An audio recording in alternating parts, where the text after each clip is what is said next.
desse momento de reflexão sobre um tema que já nos acompanha já há algum tempo. Temos novos ingressantes aqui no tema, mas também presença mais madura, que mostra justamente uma integração e uma convergência em relação a uma temática que começou a ganhar importância a partir dos anos 70, do ponto de vista mais acadêmico, e que teve na personalidade do Suplicy uma das principais proeminências na tentativa de organizar, do ponto de vista temático e estruturado, do ponto de vista de uma política pública. A professora Anaísa, que está aqui do meu lado esquerdo, como sempre,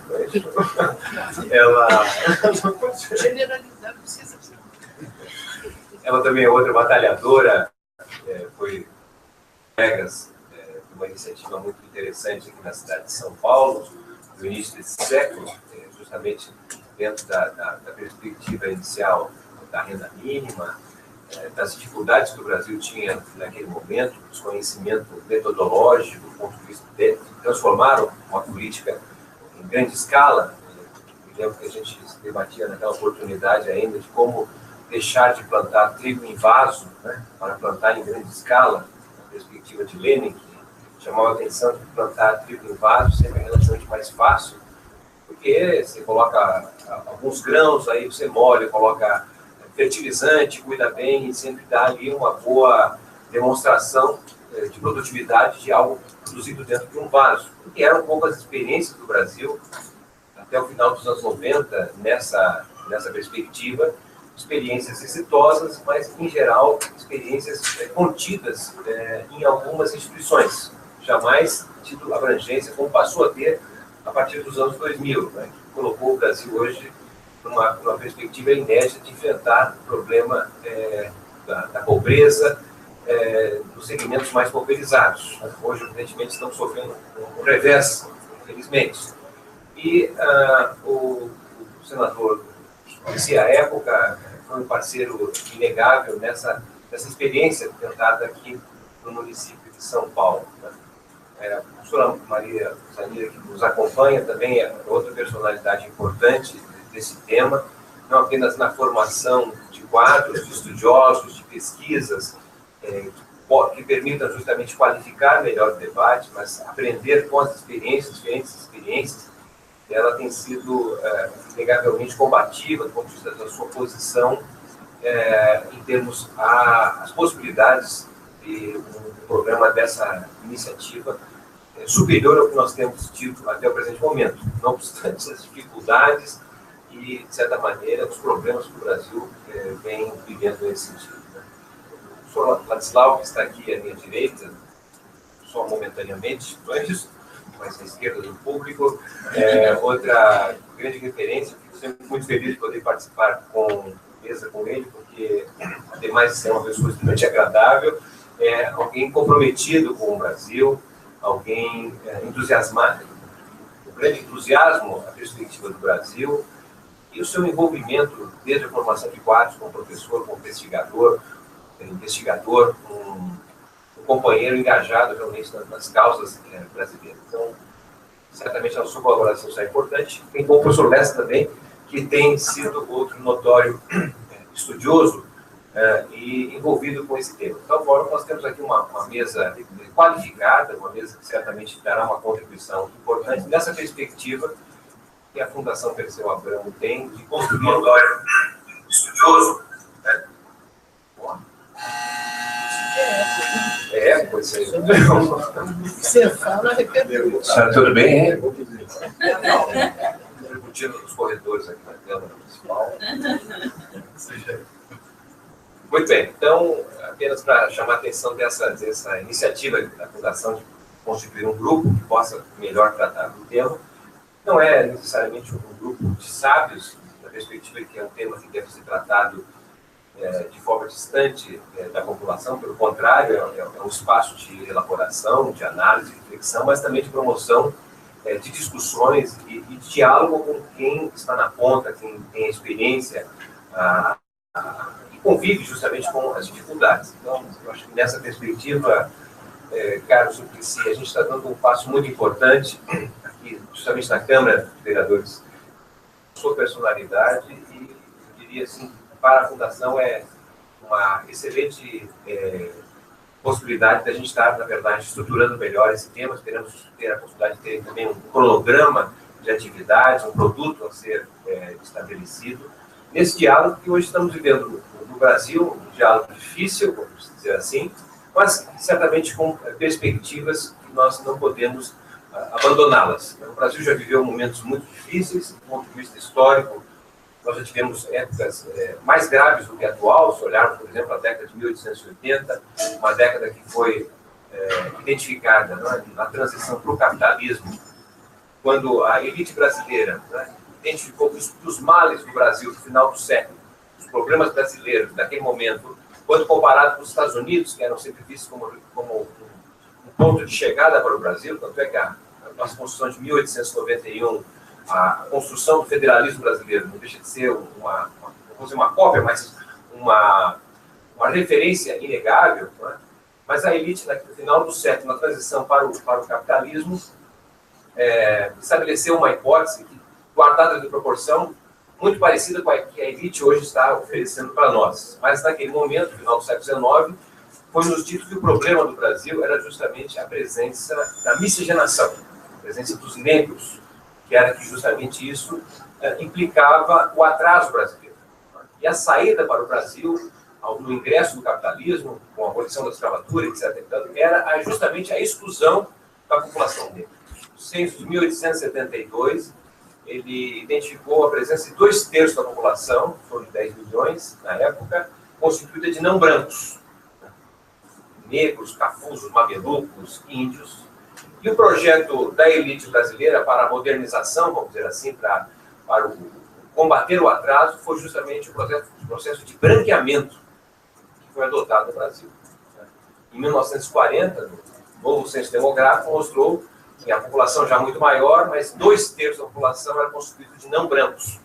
Desculpe, 2/3 de brancos. Apenas 1/3 da população brasileira se identificava como sendo não brancos. Então, aí já a presença de asiáticos, uma parte, mas certamente a presença dos miscigenados no Brasil, cafuzos, mamelucos, negros, o que é basicamente a população brasileira. Então, a ideia do atraso na construção do capitalismo brasileiro foi dada justamente pela própria composição da população brasileira. Isso implicou um atraso enorme, que nos qualificou, apesar dos avanços que o capitalismo nos apresentou, de sermos a 8ª economia mais industrializada do mundo, em 1980, éramos, paralelamente, o 3º país mais desigual do mundo. 47% da população, em 1981, era considerada pobre. Então, o distanciamento entre a riqueza e a pobreza é uma marca do nosso processo de desenvolvimento que teve na sua raiz uma identificação muito clara de que o atraso era o próprio povo. O povo não é. E não há dúvida que os anos a partir de 1980, apesar de grandes dificuldades, foram anos importantes na tentativa de impor uma redução dessa desigualdade. A Constituição de 1988, não há dúvida, é um marco nesse sentido, e um conjunto de uma série de outras políticas que foram sendo implementadas, cujo objetivo era justamente reduzir o tamanho dessa desigualdade. E nós, de alguma forma, construímos aqui uma espécie de paradoxo. Por que digo isso paradoxo? Porque as políticas de enfrentamento da desigualdade, enfrentamento da pobreza, da miséria, a busca pelo pleno emprego, que é uma marca dos anos 2000, inegavelmente no Brasil, que é uma experiência muito curta dos anos 2000, que o Brasil combinou de forma inédita democracia, crescimento econômico e distribuição de renda. Isso é algo singular no Brasil, porque a nossa tradição não é combinar isso.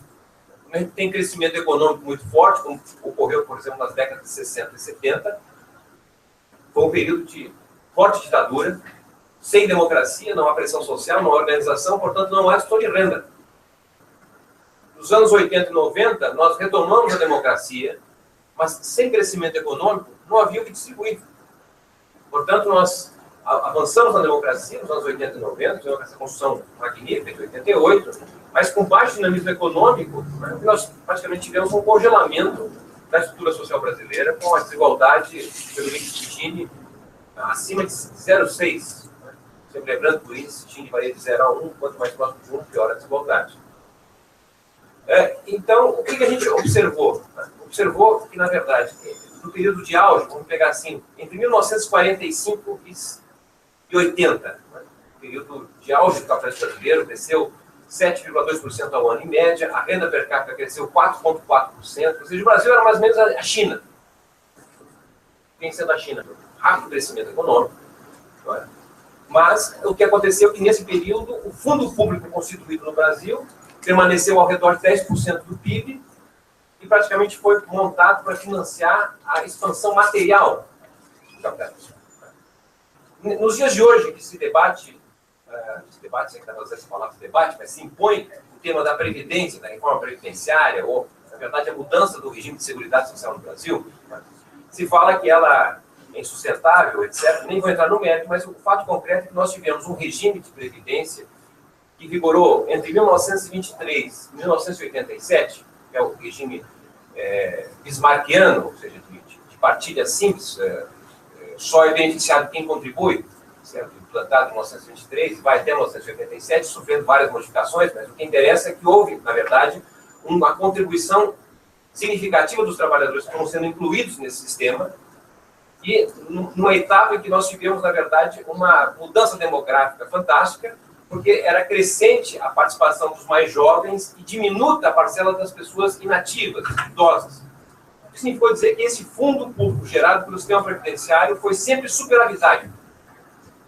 E essa enorme poupança foi utilizada para a construção da ponte Rio-Niterói, Transamazônica e uma série de outras iniciativas de interesse do governo, importante que estivessem sendo feitas, mas esse recurso que foi surrupiado da poupança da Previdência jamais voltou.